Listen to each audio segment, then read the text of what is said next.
So friends, welcome back to the beautiful game. आज हम बात करने वाले हैं द माइटी कोलकाता डर्बी के बारे में। अगर हिस्टोरिकली बात करें या हाइप के बारे में बात करें तो वर्ल्ड का जो टॉप 5 डर्बी होते हैं उसमें से ये एक है। तो इसका अलग ही हाइप रहता है कोलकाता में, स्पेसिफिकली कोलकाता में बहुत हाइप रहता है इसका। एंड बहुत ही एक इंटेंस माहौल के अंदर ये मैच खेला जाता है सॉल्ट लेक स्टेडियम में कोलकाता के। तो इस बार जो आईएसएल था, आईएसएल में एक भी डर्बी नहीं हुआ था, ये पहला डर्बी था, पहला लेग का मैच था।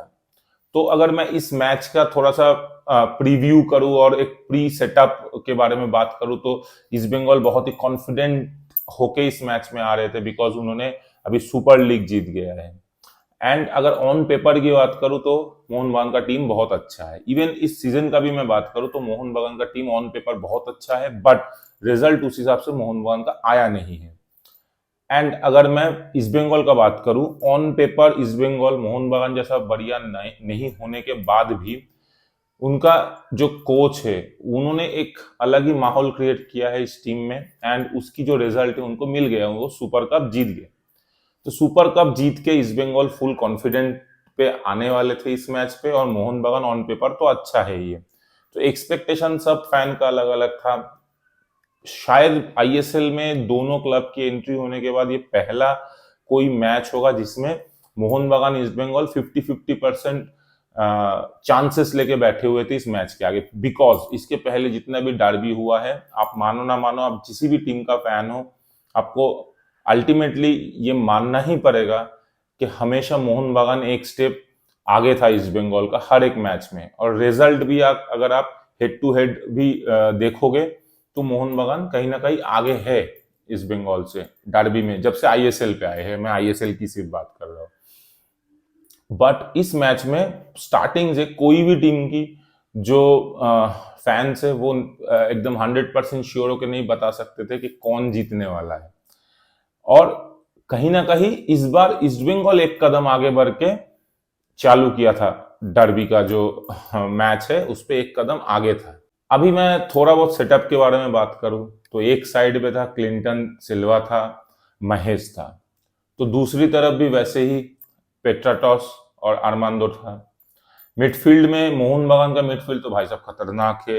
अनिरुद्ध थापा, दीपक टांगड़ी, समाद, नसेरी, तो बहुत बढ़िया एकदम टैलेंटेड और एक्सपीरियंस और यंग के एक मिक्सचर था। हम इंडिया टीम के 3 प्लेयर की बात कर रहे हैं वहां पे, इंडिया नेशनल टीम के, तो उस टीम उस जो मिडफील्ड है उस पर तो हम बोल ही सकते कि बेस्ट था। उस हिसाब से जो आप अगर ईस्ट बंगाल का मिडफील्ड देखोगे थोड़ा सा वीक है। पाड्रो है उस पे, नंदा है, एंड कल तो वो भी आ गया अपना शायन। शायन आने के बाद भी शायन और नसेरी के जो उन दोनों के अंदर जो फाइट दिखा, जो दो यंग टैलेंट है जो फ्यूचर में कुछ अच्छा बन सकते, उन दोनों के अंदर जो फाइट दिखा तो बहुत मजा आया। तो दोनों टीम में था, मतलब दोनों टीम की डिफेंस देखो, एक तरफ अनवर अली है, अनवर अली है, तो दूसरी तरफ स्ट्राइकर में क्लिंटन सिल्वा है। उन दोनों की फाइट, ऑल्दो कल अनवर अली चोट लेके पहला हाफ में ही बैठ गए, उनकी थोड़ा सा परफॉर्मेंस भी मुझे सही नहीं लगा। जितना देर वो ग्राउंड में थे उतना देर उनकी जो जो एक्चुअल अनवर अली का गेम है वो नहीं दिखा। सो कल एक अच्छा सेटअप था दोनों तरफ। एक हवाज वापस आ गए मोहन बागान के लिए, कभी वो एटी के का कोच करते थे, तो वही मोहन बागान एटी के मान लो सेम सेम ही टीम है, तो उस पर वापस आ गए हवास। इधर भी बहुत अच्छा कोच है, तो दोनों कोच के अगेंस्ट में अपना एक फाइट। ऊपर से टीम पूरा एकदम सजा हुआ था फाइट करने के लिए। उधर सुभाशीष बोस थे, तो एक बहुत अच्छा एकदम माहौल बन गया था मैच के पहले। एक कॉम्पिटिटिव माहौल बन गया था। ऊपर से सॉल्ट लेक स्टेडियम पे तकरीबन 50,000 जो फैंस आए थे, और उसकी जो शोर है तो अपने आप ही माहौल और कॉम्पिटिटिव बना ही देता है। सो मैच स्टार्ट हुआ, ईस्ट बंगाल 2 मिनट के अंदर एक गोल दे दिया। अजय छेत्री का गोल था। कहीं ना कहीं मोहन बागान की डिफेंस थोड़ा सा स्विच ऑफ था उस टाइम में, उस पर गोल आ गया।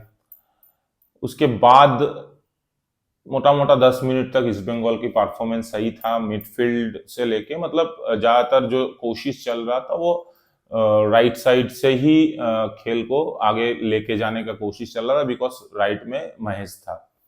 तो ज्यादातर जो अटैक है महेश से बनाने की कोशिश हो रही थी, और या तो मिडिल से बना तो क्लिंटन सिल्वा से।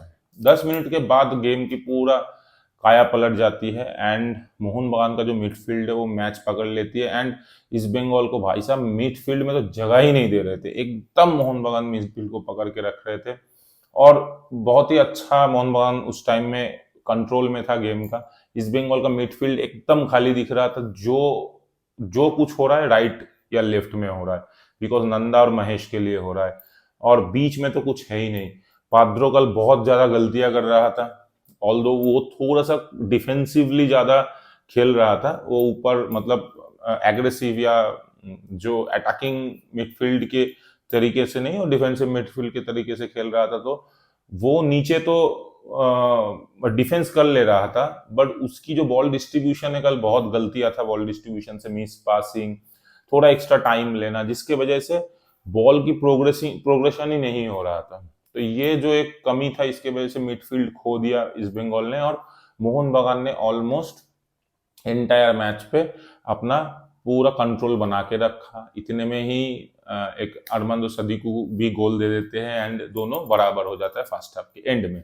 सेकेंड हाफ चालू होता है, एक पेनल्टी मिलता है, पेनल्टी से क्लिंटन सिल्वा गोल कर देते हैं, बहुत ही अच्छा पेनल्टी लेते हैं, 2-1 में ईस्ट बंगाल जीत रहा था। तो पेट्राटॉस फिर से एक बार एंड मोमेंट में बहुत ही इंपॉर्टेंट एक गोल स्कोर कर देते हैं, एंड मैच 2-2 में ड्रॉ होता है।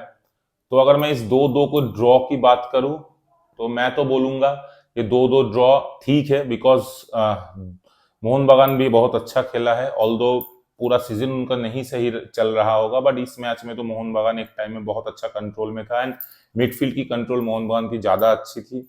उस हिसाब से ईस्ट बंगाल की परफॉर्मेंस मुझे फर्स्ट हाफ में एंड सेकेंड हाफ में बहुत जगह स्विच ऑफ दिखा, but East Bengal as a team जो आए थे कॉन्फिडेंस के हिसाब से तो बहुत बढ़िया टीम थी। तो 2-2 रिजल्ट एक बहुत ही बैलेंस रिजल्ट है। अगर यही मैच सिर्फ ईस्ट बंगाल जीत के लेके जाती तो इस परफॉर्मेंस के साथ, तो आपको कहीं ना कहीं मानना पड़ता कि मोहन बगान अच्छा भी खेला है, बट ईस्ट बंगाल सिर्फ अपना कॉन्फिडेंस की वजह से मैच जीत के लेके गया। या मोहन बगान भी जीत के ले जाता तो आप बोलते कि नहीं चलो मोहन बगान ने बदला ले लिया, बट ऐसे बदले की बात नहीं है। ईस्ट बंगाल मोहन बगान के बीच में जो राइवलरी ऑलरेडी है, उनके फैंस के बीच में जो राइवलरी है वो बहुत है, तो मैं उस राइवलरी को और ज्यादा घी नहीं डालना चाहता। मैं सिंपल कह रहा हूँ कि 2-2 का जो ड्रॉ है वो बहुत ही बैलेंस रिजल्ट है दोनों के लिए, मतलब अच्छा हुआ, दोनों के लिए अच्छा हुआ, किसी को कोई किसी को नीचा नहीं दिखा सकता। ऑल्दो बैंटर तो चलते रहते हैं दोनों फैंस के बीच में, बट मेरे हिसाब से बहुत ही अच्छा रिजल्ट आया, मैंने बहुत एंजॉय किया। आप बताना कमेंट सेक्शन में कि आपने इस जो डर्बी है कोलकाता डर्बी वो कैसे एंजॉय किया, आपको कैसे अच्छा लगा, और आपके मन में अगर कुछ पास्ट में कोई मेमोरी है कोलकाता डर्बी का जो आप स्टेडियम में जाके देखे थे, तो उसके बारे में भी आप शेयर करना। इसके साथ थैंक यू वीडियो देखने के लिए। जय हिंद, वंदे मातरम।